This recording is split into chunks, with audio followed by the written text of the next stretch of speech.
Okay, good morning. Thanks everybody for joining. My name is Jack Porter. I'm the lead for Unreal Engine mobile platforms. I've worked on many different parts of Unreal Engine, from Unreal Engine 1 to Unreal Engine 5 for the last 25 years. Shipped many different titles, starting with the original Unreal Tournament in 1999. And yeah, there was a time where I understood every line of code in the Unreal Engine, and unfortunately that time is long past. But before mobile, I worked on many other systems, including I started work on landscape and did some rendering back in the day, networking, core systems, UI, and many others. But I'm based out of Korea, and Korea is a big place for mobile, and that's part of why I became involved in mobile with Unreal Engine. And the title of this session is Mobile Game Development with Unreal Engine, and I'm going to tell you about what my team has been working on, what's coming in 5.5, and what's still to come next year in 5.6. But why do we care about mobile at Epic?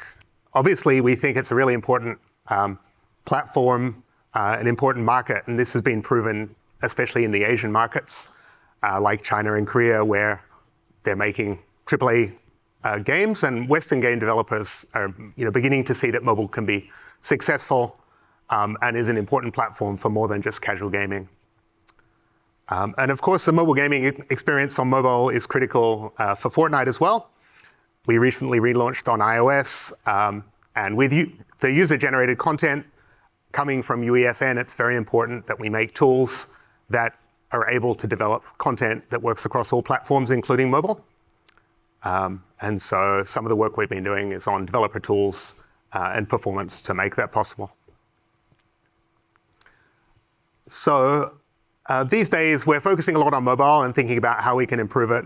And so some of the efforts my team is working on are mobile-specific things, such as improving the experience when you first try to use Unreal Engine for mobile. If you've ever tried to do that, I'm sure you may run into some trouble. And so we're working on improving that experience. We're working a lot on mobile preview to really make that as solid as possible and make the best representation that we can of mobile content inside the editor on PC. And there's also other cross-platform efforts going on at Epic that will benefit mobile, such as workflow improvements for improved on-device iteration for programmers and content creators. In the second half of the talk, I'm going to give some details about mobile rendering and the optimizations we've been doing recently, and what's coming in 5.5, and how that's going to especially improve performance for your games. So first, I'm going to talk about content iteration. And if you're an artist, you're working on some content, maybe you're adjusting a material or working on your level design, often you want to see how that content is going to look across all of the platforms, including mobile. And of course, one way to do that is just to run on the mobile device in question. So for a small game, you could use the quick launch menu in the editor, which will cook and deploy your content onto the device, or you could quickly package and install it. But as games are becoming more complex, such as online or games as a service games, that's not really practical anymore due to the slow cook process and the time it's going to take just to copy that large amount of content onto your mobile device. As well, every developer is going to need access to the devices they want to test on. But to address the time it takes to make large-scale games, we have a major long-term effort or longer-term effort going on to improve cooking and on-device iteration for all platforms, including mobile. And there's a new efficient workflow to iterate on target platforms under development. It's based on the new local shared derived data cache system called Zen Server that can store cooked data on a per asset basis. And when this is complete, you'll be able to download a build that's been generated by your build infrastructure, install or incorporate that contents into your local Zen server, and then deploy that to an Android or iOS device connected to your local PC. You'll then be able to incrementally cook any local changes that have been made, for example, the level of the material you're working on, store that cooked asset into your Zen server, and then you can launch a minimal executable on iOS or Android, and that's going to stream the content from your PC and from the Zen server over a USB 3 cable. And in 5.5, this functionality is kind of working in an experimental state. My team in particular is working with Zusar's team on this to make sure that there's good performance streaming the content across the USB 3 cable and that kind of thing. Zusar actually did a talk on this at 9 a.m. this morning, so unfortunately we've missed it, but it was live streamed, and so be sure to check out that on YouTube. Another way to iterate on content, especially for multi-platform games, is to use the editor preview function. We commonly call this mobile preview. This runs the same shaders that will be run on the device, and it compiles them for PC and applies the same scalability, LOD, and the other device profile console variables. And then any developer can test their content anytime during development without having to have a specific device or even waiting for those contents to cook. There are a few limitations about what we're able to emulate, and we're making significant improvements for this. Some have already come in 5.4, and there's more to come in 5.5 and 5.6. Up until Unreal Engine 5.3, there was only a single preview platform. It's called a shader platform that we had available in the editor. And this is kind of the target of the compiled shaders. And because we only had one of these, we could only target one set of mobile shaders for previewing. And for example, in Fortnite, on Switch, we run the mobile renderer, and it has a different set of settings to Android. And so you couldn't preview different kinds of shadows that Switch uses compared to Android, for example. But in 5.4, we added custom shader platforms, which allow you to create a unique set of preview shaders. And we made a lot of general preview accuracy improvements, applying all of the settings correctly. Earlier this year, we were having teams use the mobile preview to accurately evaluate their polygon budgets on various mobile platforms, for example. For 5.5, there are some more improvements coming. You'll be able to generate a JSON file from a device directly connected to your PC, and that JSON will capture the device's settings and capabilities, and then you can use and share that JSON file amongst your team to apply those settings for your game. We've also added half-precision shader emulation on PC, and this will allow artists to more accurately emulate especially issues that were a problem with half-precision on mobile devices. These used to be problems you could only see on the device itself, and now you can see this in mobile preview. And for 5.6, we're going to make further improvements. There are a few things still missing from mobile preview, such as previewing the safe zones and the aspect ratio and some more device-specific things that are currently available in the UMG widget blueprint editor, but are not integrated with mobile preview. Finally, a feature that's often requested by our artists would be the ability to have multiple preview platform windows open simultaneously.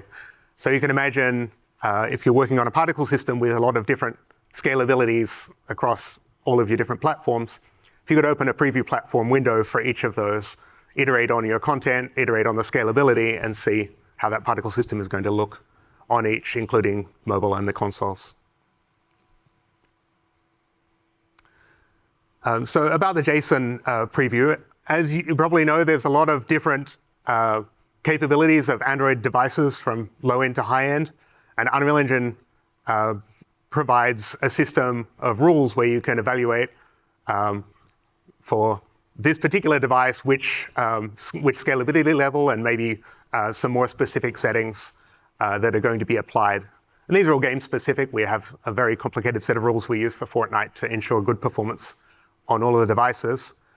But if you want to preview a specific device, it could be difficult for an artist to know exactly what settings are going to be used. And so in this case, the JSON capture from a specific device is a really good way to solve this problem. You plug in the device into USB, it captures the settings, and then when you have that JSON file or share it amongst your team, anytime you enable that particular device for mobile preview, the rules that would be run on the actual device are rerun in the editor, and it evaluates what settings would be applied, and you can preview those accurately. Mobile hardware is optimized for half-precision floating point, also known as FP16. And by default, we generate FP16 types for shaders for mobile. You can control this using the float precision mode setting, either for your whole project or for a specific material. And the problem with FP16 is it has limited precision range. Values over 65504 can't be represented at all, and they'll overflow. And the problem here is a tech artist might create some content in a material that has a calculation such as using some world coordinate space, or they're texturing a landscape in a specific way. And they can easily inadvertently overflow that 65504 value, and you'll end up with some stretching or some pixelated material or output. This kind of bug is really hard to track down because it only shows up on the actual device and not in mobile preview and not on PC. So on the right is a material of a grass that I've added a UV calculation that will overflow FP16. But as you can see, on the PC it looks fine because FP16 math is not being used.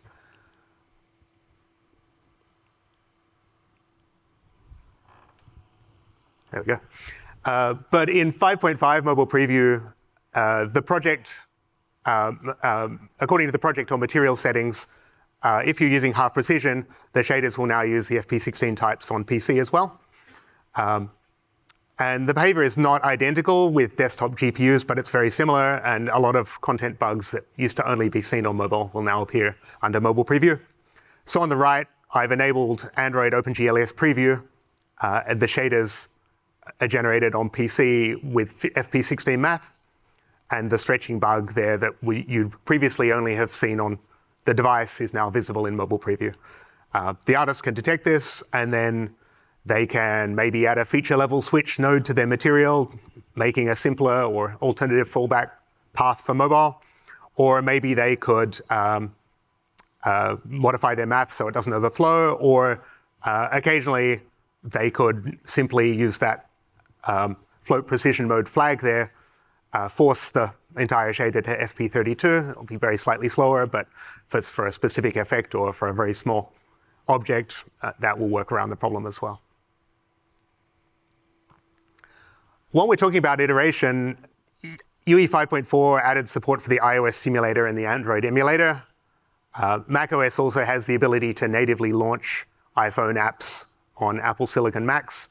So how do these tools compare to using mobile preview, for example, to preview contents? Does this help us? Unfortunately, in most cases, the steps required to iterate on the simulator are very similar to the steps required to iterate on an actual device. You need to compile a build, package your contents for iOS and Android. Deploy to the simulator is basically the same as deploying to a real device. It's a little bit faster than using a USB cable, but it's still not super quick. But one area where we think the emulator or the simulator is most useful would be for your CIS or your automation processes. Anything you're doing in automation, for example, some boot tests to ensure your game is always starting on mobile platforms, is very easy to do in the emulator or simulator. Startup is more reliable than having a real device attached to your build infrastructure, worrying about charging the battery and those kind of issues as well. So for iOS, Xcode and the iOS SDK comes with simulator targets for all of the Apple platforms. Unfortunately, it's not able to run unmodified iOS apps. You need to target the simulator, which requires a recompilation.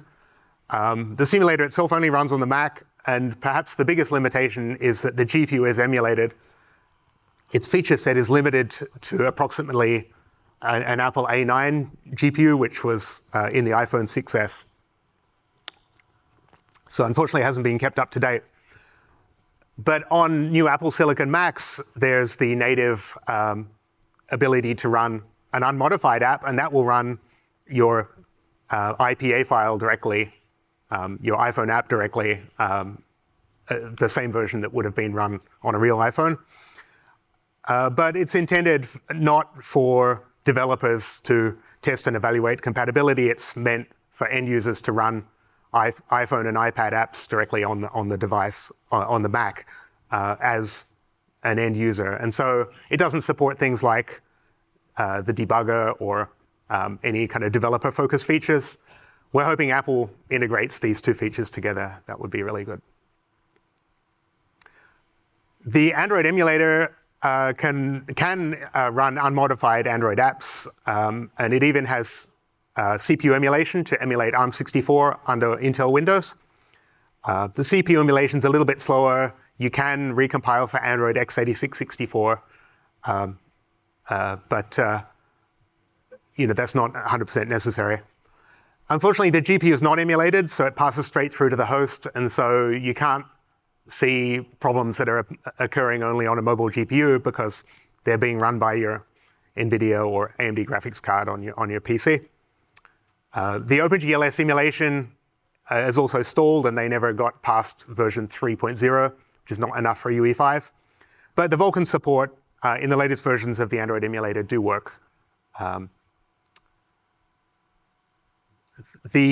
Unfortunately, if you're using the CPU emulation, for example, using the ARM64 Android target running on Intel Windows using the emulation, the debugger is not able to actually debug your app. If you want to do debugging, you need to use the same architecture as your Windows PC, so you need to compile for Android x86-64. Finally, for the CPU emulation, there's a Neon instruction that we need that was not supported in previous versions of the Android emulator. So you'll need to use the Android 15 emulator image to have the emulation reliably work with Unreal Engine 5, unless you recompile for the x86-64 target. I'm going to move on to memory now. And in my opinion, memory is the biggest issue facing Unreal Engine AAA developers when they're trying to ship games, especially large games. Compared to other platforms, mobiles has a bunch of unique challenges. Unlike PC, we don't have any virtual memory. I'm sorry, we do have virtual memory, but we don't have a swap file. So if you run out of memory, you ask for memory and there's none available, the game will just crash. Operating system will kill us with an OOM or out of memory. We can read data from storage directly into memory using memory mapping, which is a virtual memory feature. And this does help a little bit, but you have to write your code especially to take advantage of this. Android has another feature called ZRAM, where the Android device manufacturer decides they're going to take some of the physical memory in the device, and they're going to allocate it as a swap partition using compressed storage. And on those devices with ZRAM enabled, their thinking is that when you're switching between some apps, like your background, Instagram, and bring up YouTube, when you go back to Instagram, it can be decompressed out of the ZRAM. And so you can have more total apps running without having the apps to be required to be relaunched each time you switch between them. But unfortunately for games, what you typically want is to use all of the device's memory that you can. And when the memory is segmented into the ZRAM, you have this situation where the total memory available to you is actually reduced over what would have been available if ZRAM was not in use. Unfortunately, unlike consoles, which also don't have virtual memory, or they have virtual memory, they don't have swap either. But at least consoles are a fixed target, so you know exactly how much memory you have, and it's going to be available. And provided you are under that limit, you're not going to have any problems. But on iOS and Android, especially on Android, it really depends on the device you're running, how much physical memory it has, how the device is being configured by the vendor, and a bunch of other things. So you can't really rely on any of this. So this makes memory analysis tools really important so you can minimize your memory usage and understand where it's going. So on Unreal Engine, memory allocations can be tracked with the purpose of the allocation. There's a little tag associated with most allocations called the LLM tag for the low-level memory tracker. We've had tools to analyze LLM traces for quite a while, but Memory Insights is a new tool. It's part of Unreal Insights that can display the memory based on the LLM tag, but it can also display a capture of the call stack for each memory allocation and deallocation. And these are on a timeline, so you can scroll through and see where allocations are occurring and why. You can set markers that, for example, you could set a marker at the start of a level and at the end of a level, tracking all of the allocations that are happening in that one level. Then when you change to another level, you can set another marker in that extra level, and you can ask Insights, show me the allocations that were made between the first two markers that are still active in the third marker. This catches a really common cause of memory leaks in your games, which is where you have some gameplay code or some UI or something else in one level that's holding a reference to some asset that should have been freed. It's no longer being used in the second level, but it's still resident. So UE 5.4 added basic Android support, and 5.5 adds support for iOS as well. And it also adds support for what we call native heap tracing on Android, which shows allocations made outside Unreal Engine.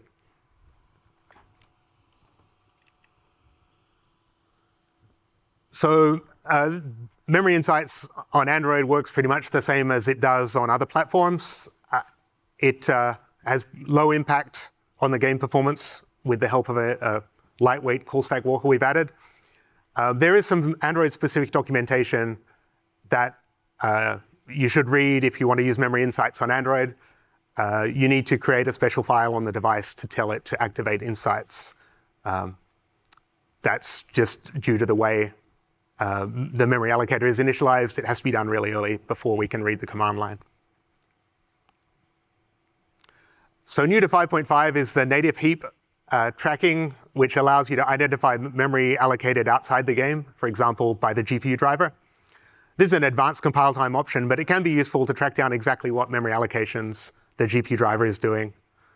You can see the call stack there is just a whole lot of Android package names or Android library names.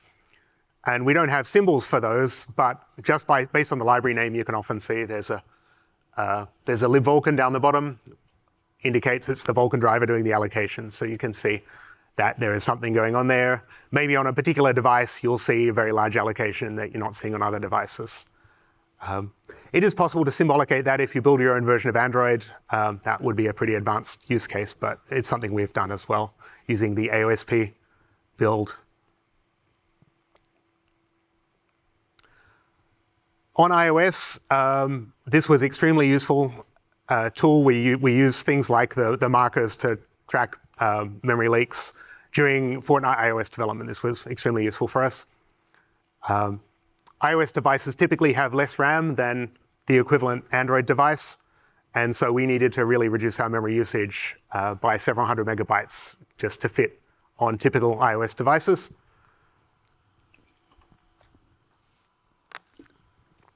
Because most of our developers are using PC, we really wanted to be able to look at the iOS memory trace on PC.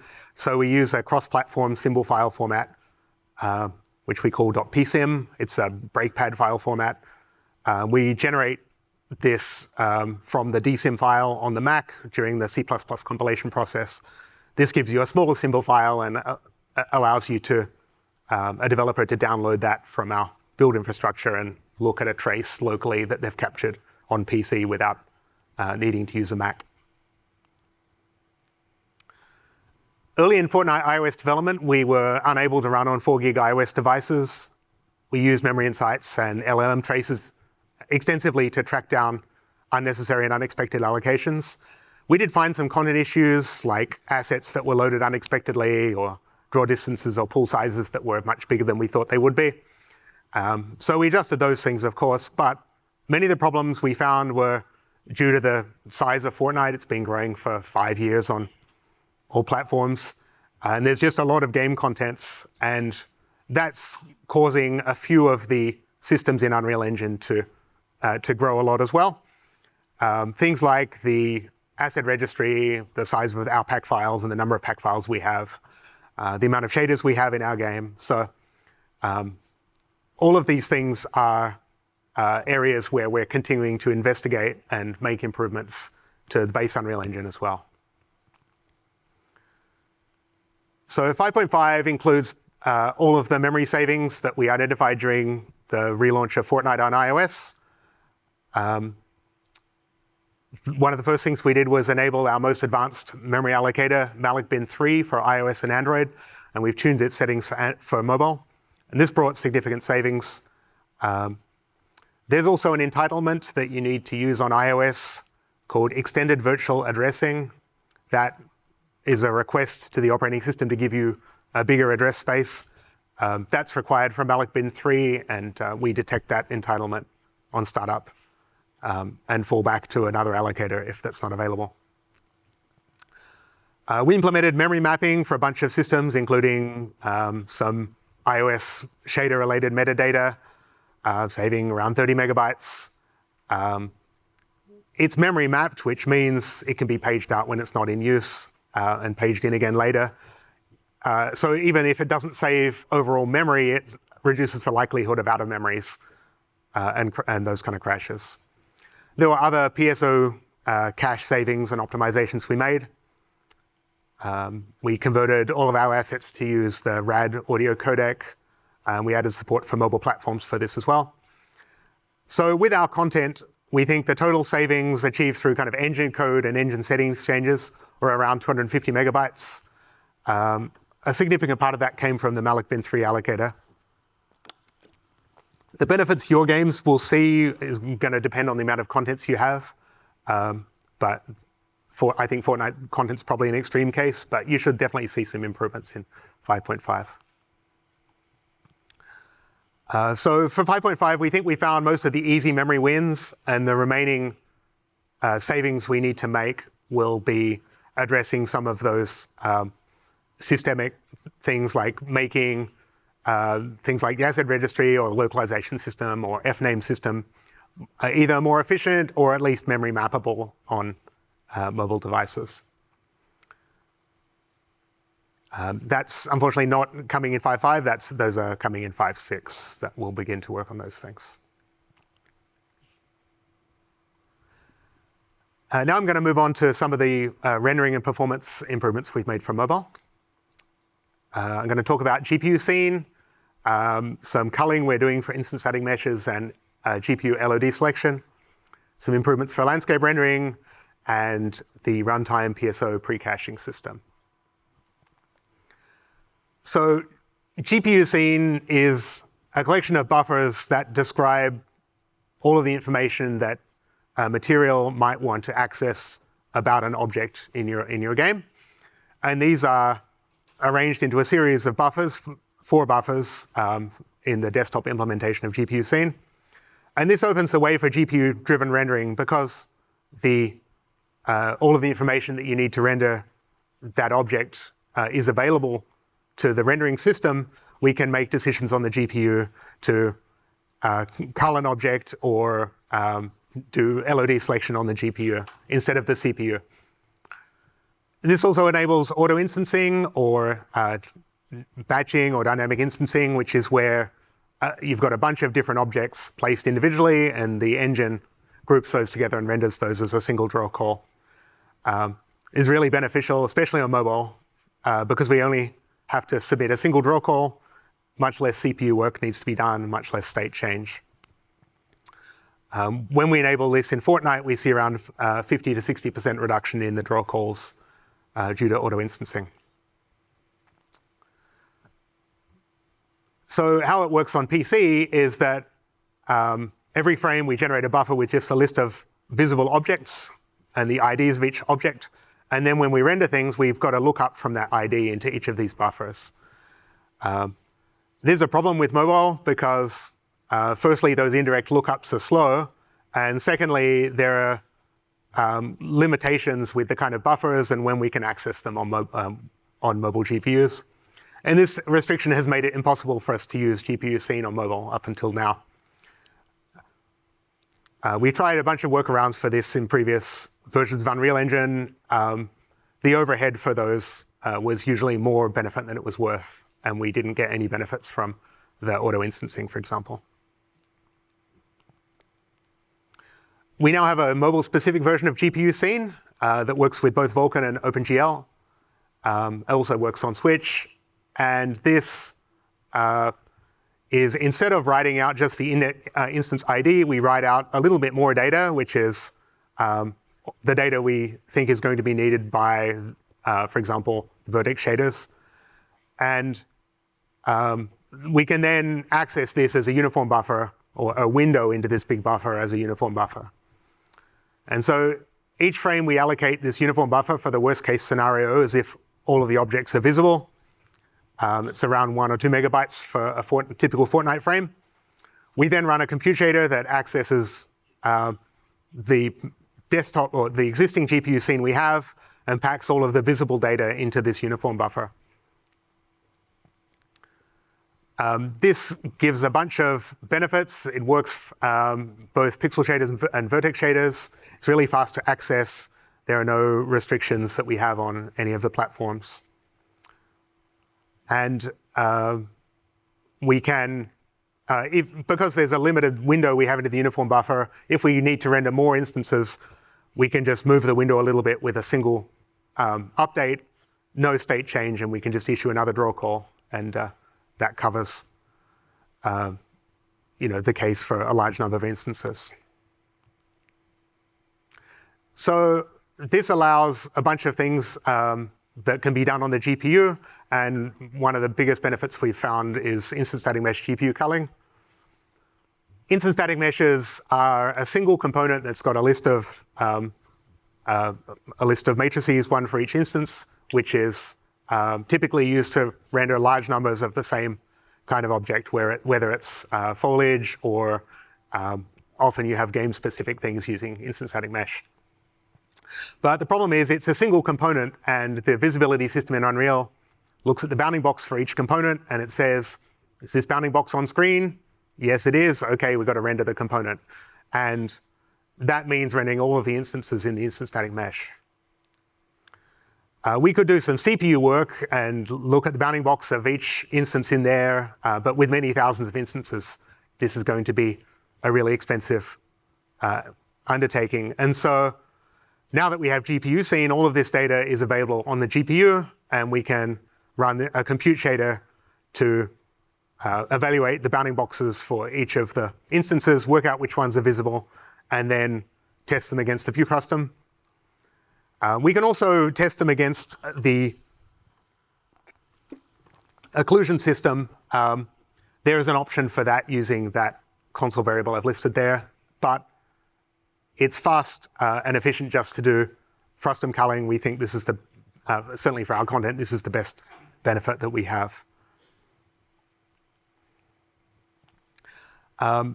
Another feature we can do is select the LOD for each instance individually as well.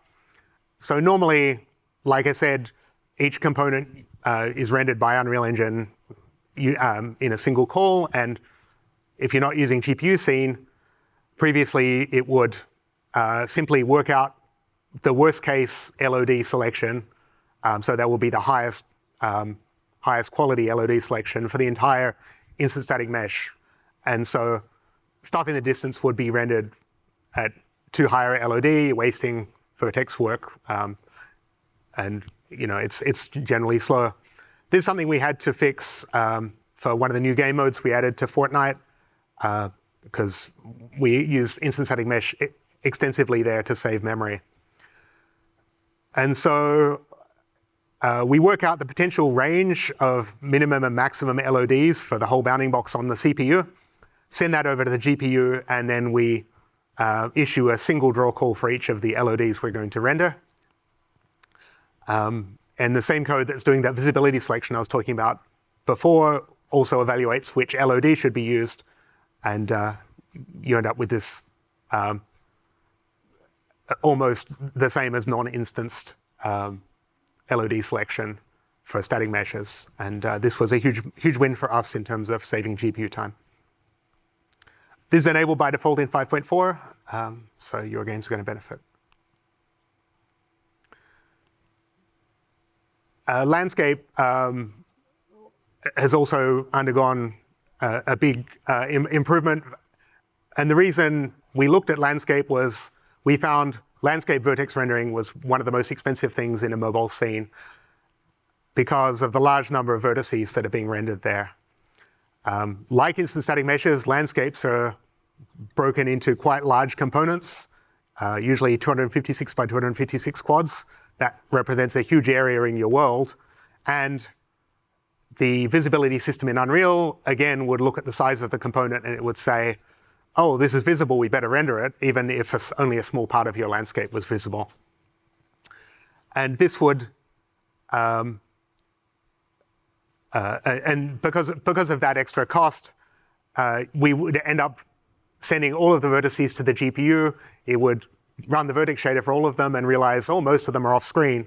But that was a huge cost we were paying unnecessarily. So the first idea was to split the landscape component into a bunch of smaller tiles, 4x4 quads. And the advantage of this is we could use instance rendering to render those, and it gave some more efficient general rendering. It had better cache utilization and a smaller vertex buffer, which worked better on the mobile GPUs. But because those tiles are very compact, they can easily be culled by the GPU in a similar way to we were doing instance culling for instant static meshes. We only do culling for LOD0 because that's got by far the largest number of, firstly, it's close to the camera, and secondly, it's got the highest resolution and therefore the largest number of vertices. This is very efficient, and we found it was a win on all platforms, not just mobile, so we've enabled it in 5.4 for all platforms. There are a few exceptions. Like I said, it only works on LOD0, and it gets turned off when Nanite, for example, is turned on.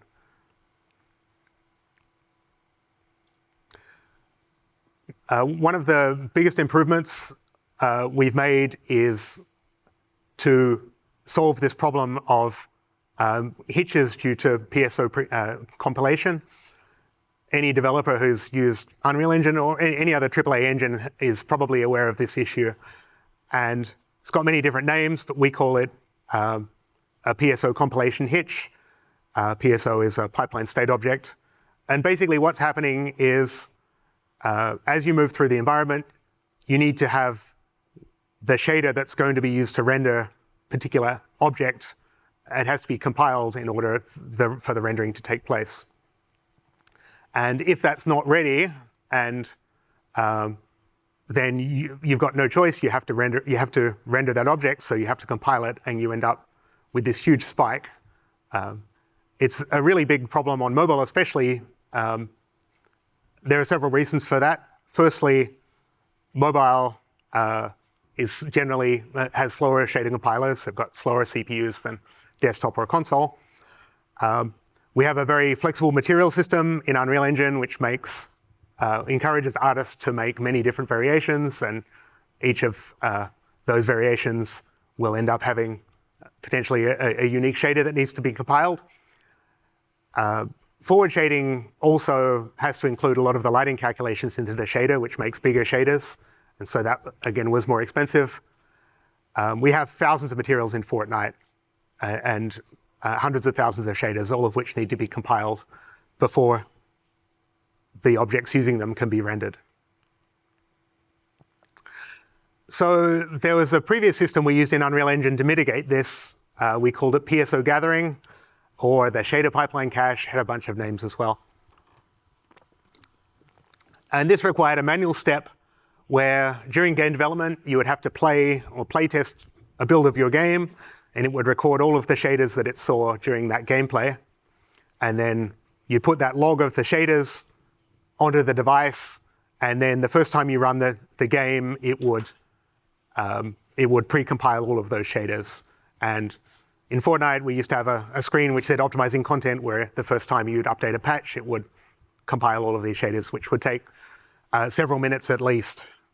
And this is doable if you have a game that has a single game mode, but Fortnite has many different game modes.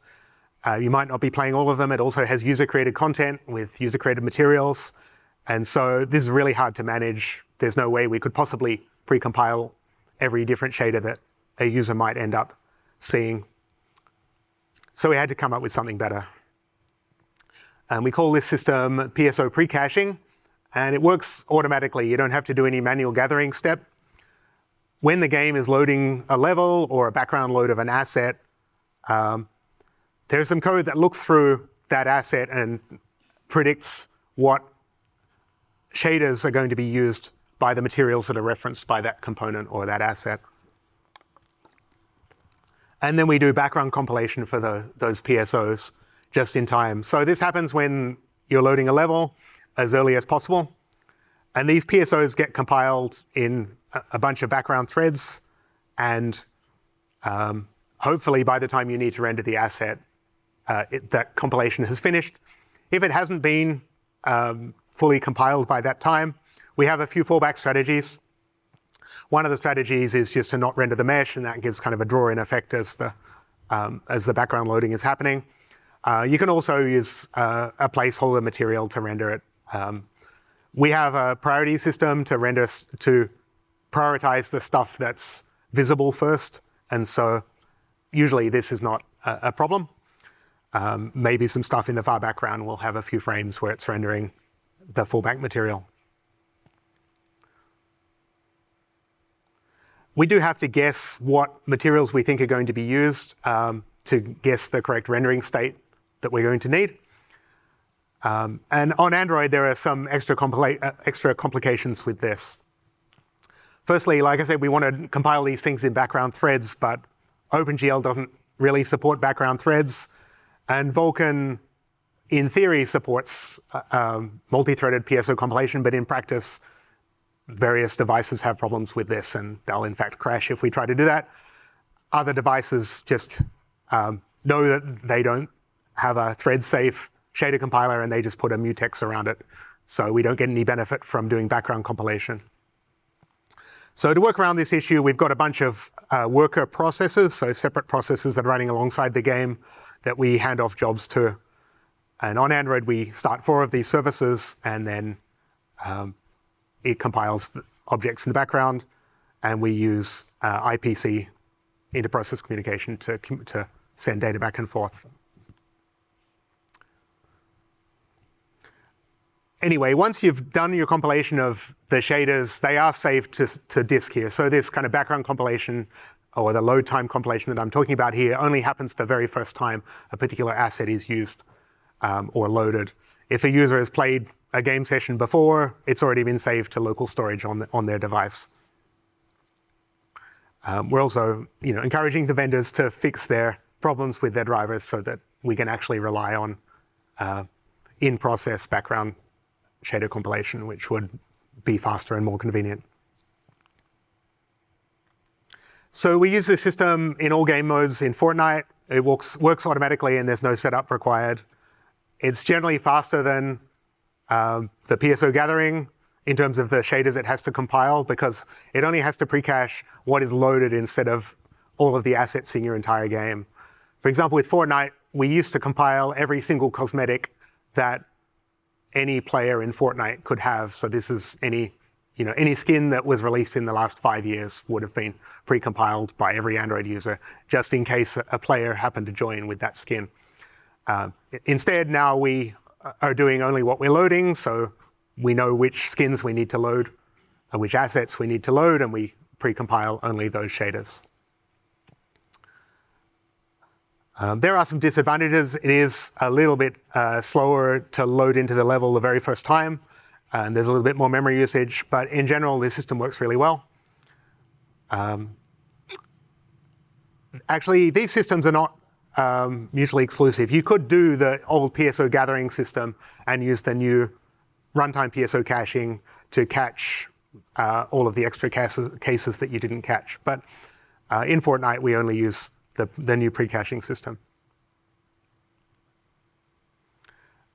So PSO pre-caching is available from 5.4 onwards, but in 5.4, it only works well for projects that don't use pre-computed lighting, and this is mainly because it was developed only in it was developed in Fortnite, which doesn't use pre-computed lighting. But in 5.5, we have evaluated and rationalized all of the different combinations of lighting and the shaders they generate.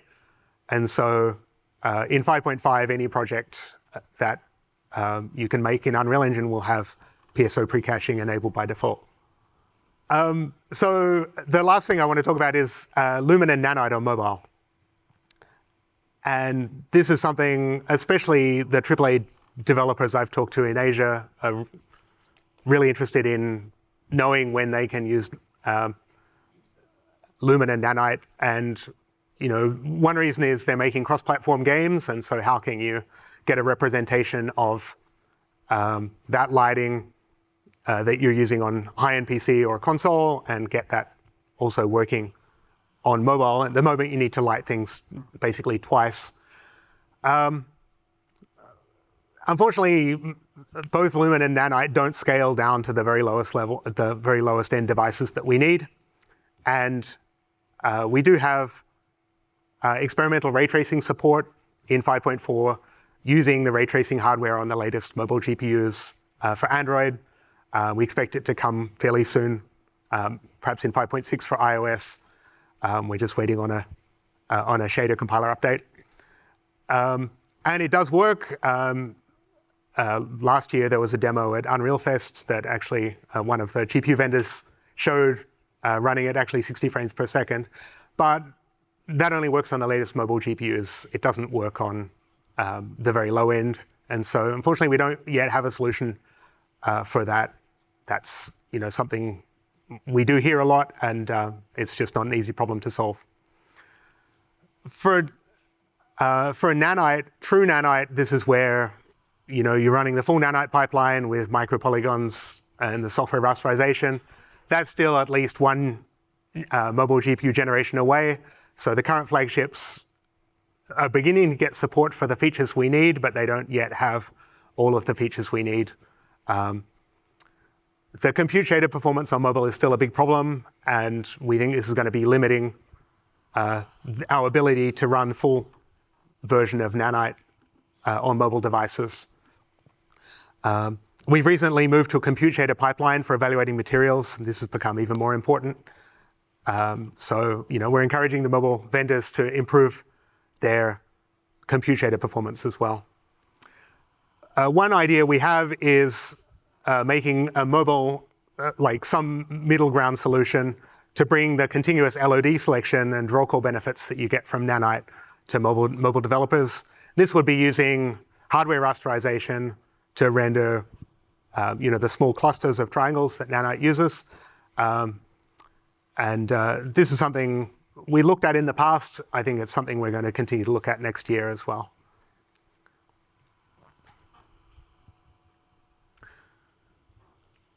Okay, returning to this slide, just to take a look at the timeline for the features that we're working on and stuff that's important to you. And I would be happy to take some questions. Thank you for your time. I think we can only take questions for people in the room. The live stream, I'm afraid we can't take questions, but you guys should like and subscribe. And thank you.